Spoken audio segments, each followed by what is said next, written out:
Good day. Welcome to this module on how to define your unique proposition. Now, what does that mean?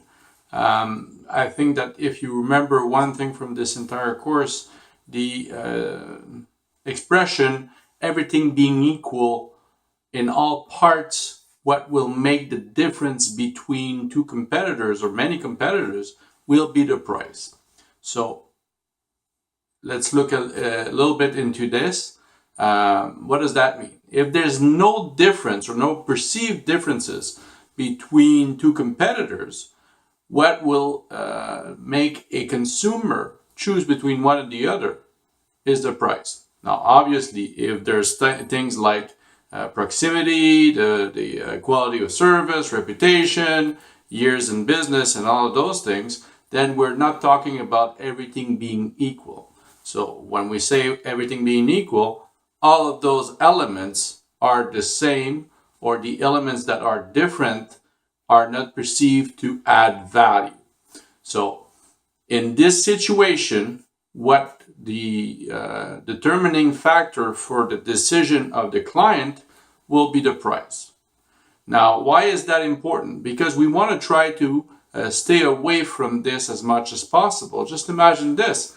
You're doing a business, you're putting yourself out there, you spend a lot of time, a lot of money, a lot of energy on a lot of things, and basically your clients will choose you because either you bargain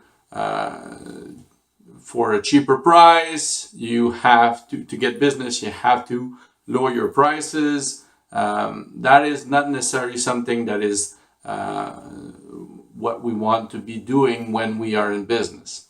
So how do we go about doing that? Well, what you have to do is you have to be able to determine your unique proposition and how you differentiate yourself from your competitors.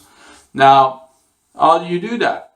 Obviously, what we want to try to avoid is going the easy route, which is I'm the best, I am better, I do it better, blah, blah, blah.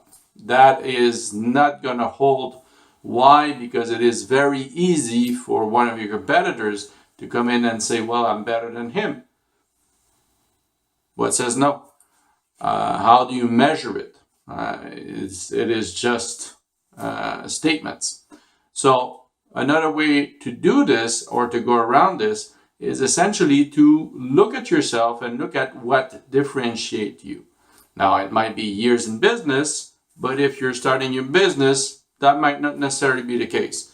It could be the cumulative amount of years that you and your partners have. I've done that with a client, and they had something like 100 years more of experience, all of them together. That is something that is difficult to reproduce. Another thing might be your studies, your portfolio, your client list, your results. Did you manage millions of dollars in asset or in budget? Did you get amazing result with some of your clients? Do you have testimonials? Do you have an operation that is something very unique? So let's expand a little bit on that last point.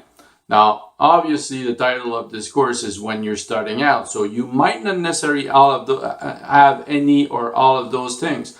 Having said that, there might be others. You would have to look for them. But if you're starting out, one of your differentiation factor might be your operations.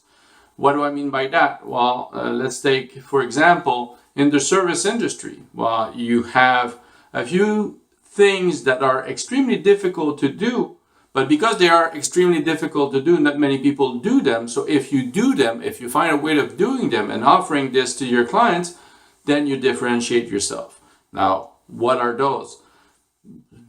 Some of the most common ones would be a guarantee, a satisfaction guarantee. It is very difficult to do it. There's a lot of flaws with this, but if you find a way to come around that, then you differentiate yourself because, like we said, it is difficult to do. Another thing might be a excellent support service. Maybe you have the possibility of setting up 24/7 support services. Now with the internet and being global, there's ways to do that. But it requires time, it requires a lot of efforts. Another thing that you might want to do, and it's something that is very difficult, you might not necessarily want to do that, but it is out there, you might be able to structure your business to receive compensation based on performance. So that might be another way of looking at it. So all of those things are ways to differentiate yourself from your competitors. And in the end, you end up being able to charge a little bit more because you remove yourself from the statement that we said at the beginning of the video, which is everything being equal, what makes the difference between two competitors or many different competitors will be the price. So you are no longer the same. You worked very hard at differentiating yourself. Good for you. You're in the right direction. I'll see you in the next module.